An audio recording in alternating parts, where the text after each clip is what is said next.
Aloha mai kako.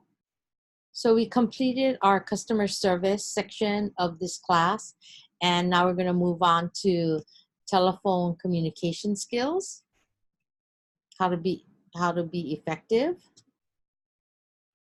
and then how do we communicate positively. So what I ask you to do is to think a moment, do what's called a preconception of this class. And the thing what I want you to think about is, do you think that you are a effective telephone communicator? And do you really think you're going to learn any new telephone skills? And then later I want you to share that in the Flipgrid section. Here's what we're going to learn.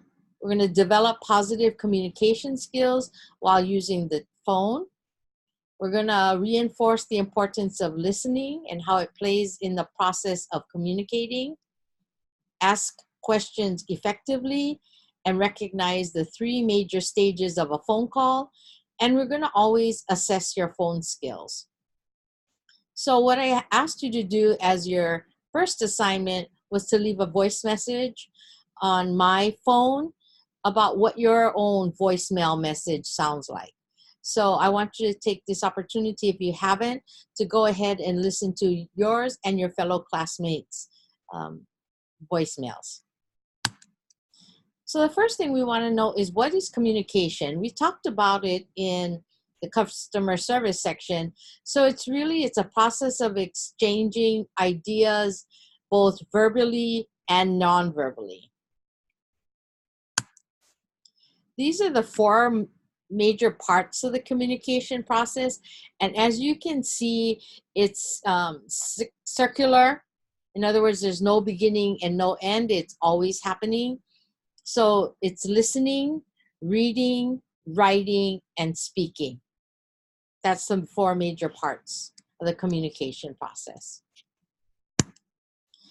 So the thing that we're going to continue to talk about, as we did in the customer service section, is the tone of your voice, or the qualities of a pleasant voice. It's using the appropriate volume, not too loud or not too soft, at a comfortable rate.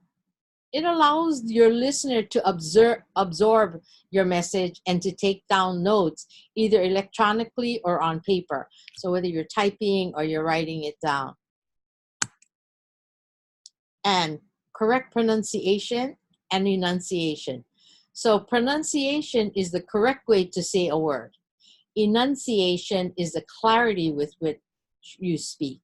So for example, the word lihue, L-I-H-U-E, the correct pronunciation of it is actually lihue, not lihui. And when you enunciate, it's the clarity. So you should say lihue. Speaking positive on the phone. So when you're on the phone, especially on your cell phone, you want to speak directly into your phone. Use headphones if you need.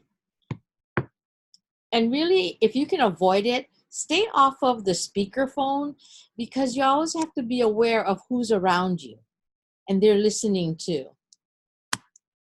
Adjust your volume so that the listener can hear you, but you as the speaker should be adjusting your volume. Listen to yourself. That's what we're doing by assessing our phone calls, is you're leaving a voice message on my phone, and then we're going to be listening to that, and then you'll also be listening to your fellow classmates. Okay. Here's the 4 important steps in the listening process. Number 1, sensing. Indicating your awareness that something is being said to which you need to listen. Interpreting, which is identifying what is said and explaining the speaker's meaning. Evaluating. This requires you to think about the entire message and conclude about what's its contents, as well as the way you'll respond to it. So that's why it's really important to be listening. And then responding. Responding indicates that you need to make a verbal statement.